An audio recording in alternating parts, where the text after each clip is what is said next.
Pile సమస్యతో బాధపడుతున్నారా? ఇప్పుడు లేజర్ చికిత్సతో ట్రీట్మెంట్ రేంజ్ హాస్పిటల్స్ లో శాశ్వత పరిష్కారం. ఇప్పుడే సంప్రదించండి. నమస్తే, వెల్కమ్ టు సుమన్ టీవీ. నేను మీ సాయి. బ్యాంకాక్లో ఈరోజు వచ్చినటువంటి భూకంపంతో ఒక్కసారిగా అక్కడ పరిస్థితులంతా కూడా ఉద్రిక్తంగా మారాయి. చాలా బిల్డింగులు కుప్పకూలుతున్నటువంటి దృశ్యాలు సోషల్ మీడియాలో ఇప్పుడు వైరల్గా మారుతున్నాయి. అయితే బ్యాంకాక్లో వచ్చినటువంటి ఈ భూకంపాన్ని ముందే అంచనా వేశారా? దీనికి కొద్ది రోజు చాలా కాలం ముందే బ్యాంకాక్లో భూకంపం జరుగుతుందని జ్యోతిష్య నిపుణులు చెప్పారా? అంతేకాదు భవిష్యత్తులో ఇంకా చాలా భూకంపాలు రాబోతున్నాయనేటువంటి ఒక హెచ్చరికను ఇప్పుడు వారు చెప్తున్నారా?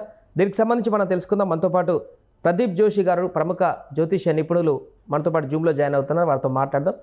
ప్రదీప్ జోషి గారు నమస్తే అండి. శ్రీమాత్రే నమః.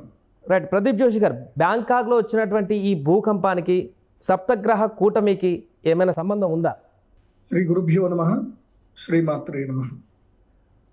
ముందుగా సనాతన ధర్మ బంధువులందరికీ నమస్కారం. నేను ఆల్రెడీ సుమన్ టీవీలో షష్టగ్రహ కూటమి, దీన్ని షడ్గ్రహ కూటమి అంటారు.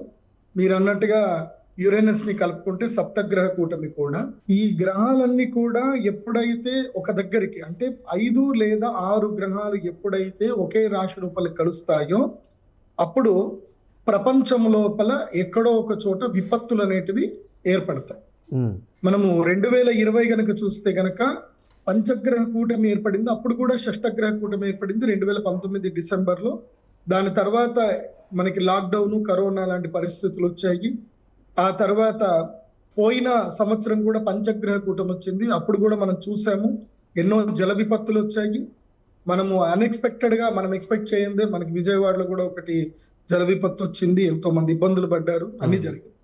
కానీ ఈసారి ఏంటంటే వీటన్నిటికన్నా చాలా పెద్దది. ఇదేమిటంటే దీన్ని షడ్గ్రహ కూటమి అంటారు.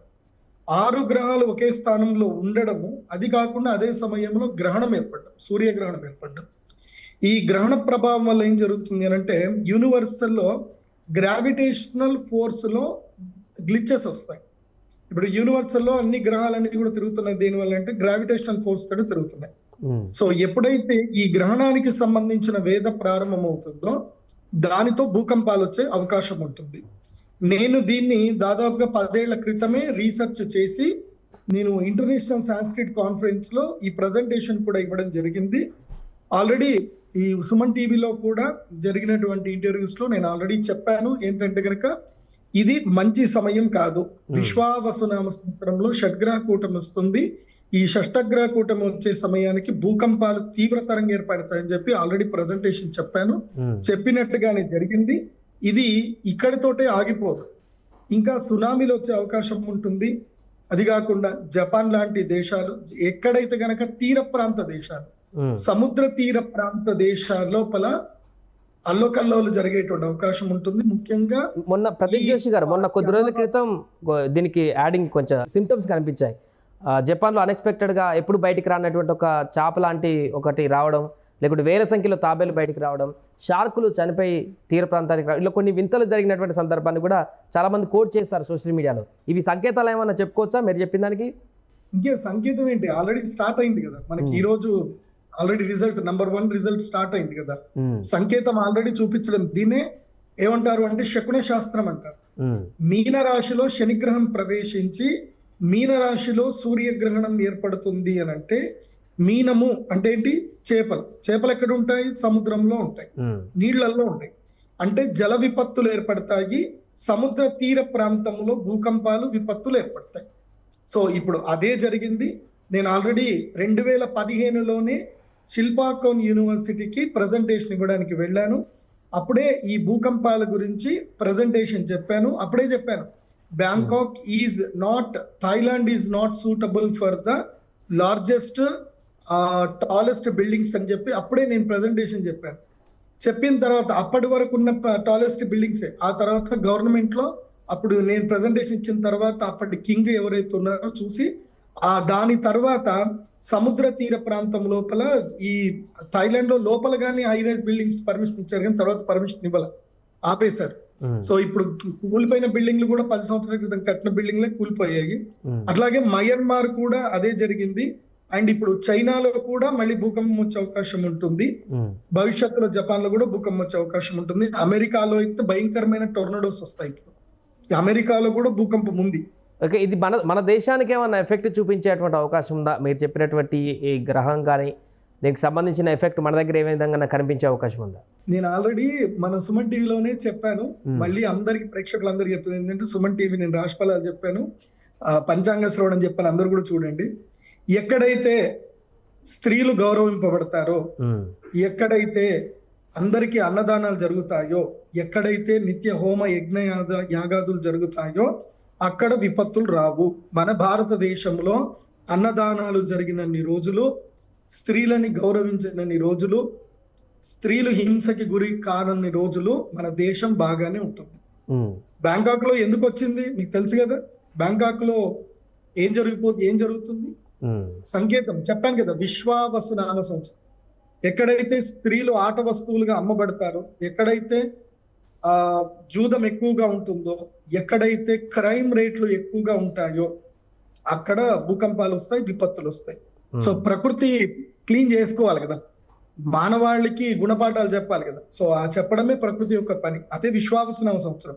విశ్వావసునామ సంవత్సరంలో శనిగ్రహం పూర్తిగా టేక్ ఓవర్ తీసుకుంటున్నాడు.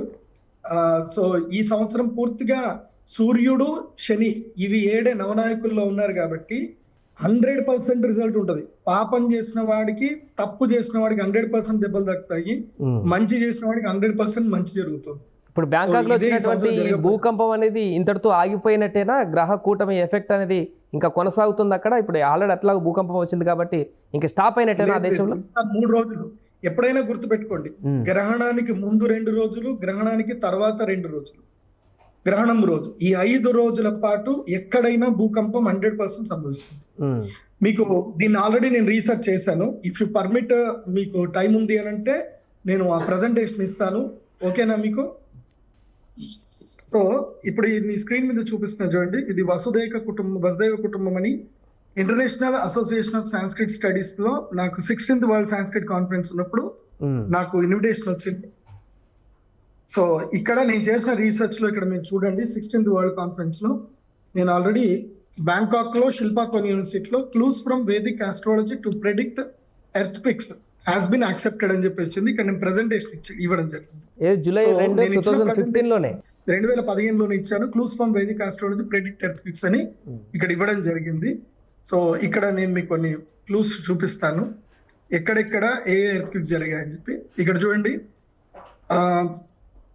2010 9 సెప్టెంబర్, ఇది బిఫోర్ అమావాస్య, నార్థన్ సుమంత్రాలో ఇండోనేషియాలో భూకంపం వచ్చింది. 7.2 ఇది రిక్టర్ స్కేల్ పైన ఉంది. ఇది కూడా డేట్ అండ్ టైం తో సహా. ఇది గ్రహణము తర్వాతనే వచ్చినటువంటిది, గ్రహణం బిఫోర్, ఇది అమావాస్య బిఫోర్ వచ్చింది. ఇప్పుడు కూడా రేపు అమావాస్య ఉంది, ఇవాళ గ్రహణం ఏర్పడింది. ఇది కూడా ఫిలిప్పీన్స్ లో వచ్చింది, 2010 లో 23 జూలైలో వచ్చింది. ఇది కూడా ఫుల్ మూన్ డే, అంటే గ్రహణము, సూర్యగ్రహణం కానీ చంద్రగ్రహణం కానీ జరిగింది అని అంటే దాని తర్వాత ఇమ్మీడియట్లీ ఇక్కడ మనకి ఎర్త్ క్విక్స్ ఏర్పడతాయి. ఇది కూడా 7.4 ఎర్త్ క్విక్, ఇది డేట్. తర్వాత చూడండి, మళ్ళీ చీలేలో ఒక ఎర్త్ క్విక్ జరిగింది, 2010లోనే జరిగింది. ఇది కూడా ఫుల్ మూన్ డే తర్వాతనే జరిగింది. దాని తర్వాత ఇది కూడా అమావాస్య తర్వాత మళ్ళీ ఇది ఇంకోటి జరిగింది చూడండి. ఇది ఇండో చైనాలో 8.6 ఎర్త్ క్విక్, ఇది 1950లో జరిగింది. ఇది చైనా హిస్టరీలోనే లార్జెస్ట్ ఎర్త్ క్విక్ ఇది. ఇది కూడా గ్రహణం తర్వాతనే జరిగింది. తర్వాత ఇరాన్ లో జరిగింది, 2 లక్షల మంది చనిపోయారు, 1780లో జరిగింది. ఇది కూడా ఎగ్జాక్ట్ గ్రహణం తర్వాత, ఇమ్మీడియట్లీ గ్రహణం నెక్స్ట్ డేనే జరిగింది. ఇప్పుడు కూడా షష్టగ్రహ కూటమి జరిగింది, దీని తర్వాతనే గ్రహణం జరిగింది. మళ్ళీ ఇది గతంలో జరిగినటువంటిది, 2 లక్షల మంది చనిపోయారు, 22 డిసెంబర్లో జరిగింది.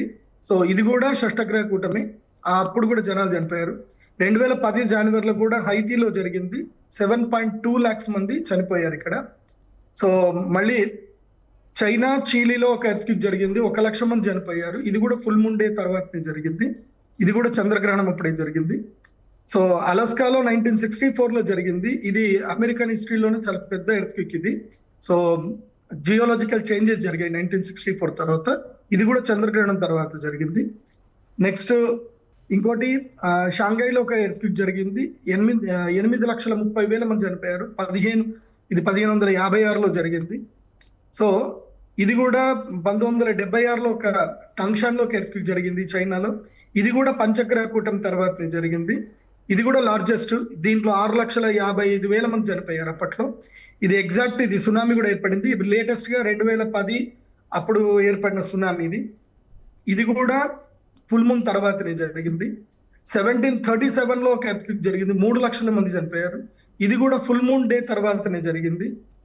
సో మళ్ళీ ఇది ఒకటి కూడా చెప్తే, గుజరాత్ లో జరిగిన ఎర్త్క్వేక్ ఒకటి మన భారతదేశంలో జరిగింది, 2001లో జరిగింది. సో ఇది day after black moon day. ఇది కూడా సూర్యగ్రహణం తర్వాతనే జరిగింది. ఈ ఎర్త్క్వేక్ లో 1,97,000 మంది చనిపోయారు. సో మనకి సునామీ మన భారతదేశంలో కలిచివేసిన సంఘటన ఏంటంటే 2004లో జరిగింది. ఇది కూడా చంద్రగ్రహణం తర్వాతనే, ఫుల్ మూన్ డే తర్వాతనే ఈ గ్రహణం, ఇది మనకి ఎర్త్క్వేక్ వచ్చింది. అప్పుడు కూడా చాలా మంది చనిపోవడం జరిగింది. చెన్నై అండ్ ఇండోనేషియాలో చాలా పెద్దనైనటువంటివి జరిగాయి. సో నేను ఇక్కడ చెప్పేది ఏంటంటే, how can astrology predict earthquake? By observing moon and sun lunar and sun eclipse days as well as full moon and black moon days based on planetary position, symptoms of clouds, behaviour of animals. So మనకి animals మనకి ఎప్పుడైనా మనకి చూపిస్తాయి. ఇప్పుడు ఈ భూకంపం ఏర్పడింది Myanmar లో, బ్యాంకాక్ లో భూకంపం ఏర్పడింది. దీనికి మనకి సిమ్టమ్ ఆల్రెడీ చేపలు ఇవన్నీ కూడా మనకి చూపించాయి, సముద్రం నుంచి ఒడ్డుకు చూపించాయి. సముద్ర తీరంలో ఒక పెద్ద భూకంపం రాబోతుంది అని చూపించింది. సో ఆ సిమ్టమ్ ఆల్రెడీ ఉంది. సో ఎప్పుడెప్పుడు ఎర్త్క్వేక్స్ వస్తాయనే దాన్ని కూడా నేను మీకు చెప్పాను. Where do earthquakes? 3 days before, after full moon days and black moon day. 100% after lunar and sun eclipse. అంటే సోలార్ ఎక్లిప్స్ జరిగినా, ల్యూనార్ ఎక్లిప్స్ జరిగినా 100% ఎక్కడైతే 4, 5 ఇంకా 6 గ్రహాలు ఉన్నాయంటే ఇంకా 100% డౌట్ లేదు, పక్కా ఎర్త్క్వేక్ వస్తుంది, భూకంపం వస్తుంది. So when sun or moon surrounded by a circle, మనము సూర్యుడికి కానీ చంద్రుడికి కానీ ఒక వలయాకారం ఎప్పుడైతే మనము ఆకాశంలో చూస్తామో, దానికి ఎక్కడైతే ఆ వలయాకారం కనిపిస్తుందో అక్కడ 1000 kilometers రేడియస్ లో 100% ఎర్త్క్వేక్ వస్తుంది. సో ఇవన్నీ కూడా నేను 100% చేసిన రీసెర్చ్. సో గ్రహణం తర్వాత ఎక్కడెక్కడ రీసెర్చ్ వచ్చాయనేది కూడా, ఇప్పుడు మనకి ఎర్త్క్వేక్ వచ్చేటువంటి ప్లేసెస్ ఏంది అని కూడా నేను ఆల్రెడీ రీసెర్చ్ చేసి, ఇదిగో ఈ red mark, black mark, yellow mark ఉన్న ప్లేస్ లో ఎర్త్క్వేక్స్ వస్తాయి. మన అదృష్టం ఏంటంటే మన భారతదేశం అయితే లేదు, అండ్ మన హైదరాబాద్, తెలంగాణ అయితే అస్సలు లేనే లేదు. సో మనం బాధపడాల్సిన అవసరం లేదు. కానీ నేను తెలంగాణ గవర్నమెంట్ కానీ, ఆంధ్ర గవర్నమెంట్ కానీ, ఎవరికైనా నేను ప్రభుత్వాలకి, అధికారులకు నేను రిక్వెస్ట్ చేసేది ఏంటంటే, హై రైజ్ బిల్డింగ్లకి పర్మిషన్స్ ఇవ్వకండి. ఎప్పటికైనా భూకంపాలు వస్తానే ఉంటాయి. మానవ జీవితం శాశ్వతం కాదు, ఇళ్ళు మాత్రమే శాశ్వతంగా ఉంటాయి. తరతరాలు ఇళ్ళు ఎంజాయ్ చేయాలి. తొందరపడి హై రైజ్ బిల్డింగ్లు కొనుక్కోకండి. ఎప్పటికైనా ప్రతి 30 సంవత్సరాలకు ఒక్కసారి భూమి అనేటువంటిది రిఫ్రెష్ చేసుకుంటుంది. 120 సంవత్సరాలకు ఒకసారి గ్యారంటీగా రిఫ్రెష్ చేసుకుంటుంది. సో తరతరాలు హ్యాపీగా ఉండాలి అని అంటే అందరూ చక్కగా ఇండిపెండెంట్ హౌస్ లోనే ఉండండి. హై రైజ్ బిల్డింగ్లు కోట్లు పెట్టి కొనుక్కోకండి. మీరు పర్మిషన్లు అస్సలు ఇవ్వకండి. భూగర్భ జలాల్ని కాపాడండి. భూగర్భ జలాలు మీరు కాపాడని రోజులు, ప్రకృతిని మనం ప్రేమించిన రోజులు ఇలాంటి విపత్తులు జరుగుతూనే ఉంటాయి. మన అదృష్టవశాత్తు సనాతన ధర్మాన్ని మనం పాటిస్తున్నాము, అన్నదానాలు చేస్తున్నాము, స్త్రీలని గౌరవిస్తున్నాం కాబట్టి మనందరికీ మేలే జరుగుతుంది. సో ఎక్కడైతే స్త్రీలు, శిశువులు గౌరవింపబడతారో, అందరికి అన్నదానాలు జరుగుతాయో, ఎక్కడైతే ఆనందం ఉంటుందో, ఎక్కడైతే మోసాలు, అధర్మాలు జరగవో అక్కడ భూకంపాలు రావు. Right. Thank you Pradeep Joshi గారు. సో మొత్తానికి అది ప్రస్తుతం బ్యాంకాక్లో భూకంపం రావడానికి గల కారణం సప్తగ్రహ కూటమిలో వచ్చినటువంటి మార్పులు చేర్పులే అంటూ గతంలో ప్రదీప్ జోషి గారు సుమన్ టీవీకి ఇచ్చినటువంటి ఇంటర్వ్యూలో భాగంగా చెప్పినటువంటి మాటలు ఈరోజు వాస్తవమయం అంటూ కూడా వారు చెప్తున్నారు. ఇంకా భవిష్యత్తులో ఇంకా చాలా వచ్చేటువంటి అవకాశం ఉందంటూ కూడా వారు చెప్తున్నారు. ఇదంతా కూడా జ్యోతిష శాస్త్రంలో ముందే దీన్ని గ్రహించి పూర్తిగా వివరణాత్మకంగా కూడా నేను వివరించారంటూ కూడా ప్రదీప్ జోషి గారు చెప్తున్నటువంటి వివరాలు అయితే ఇప్పటివరకు చూసాను.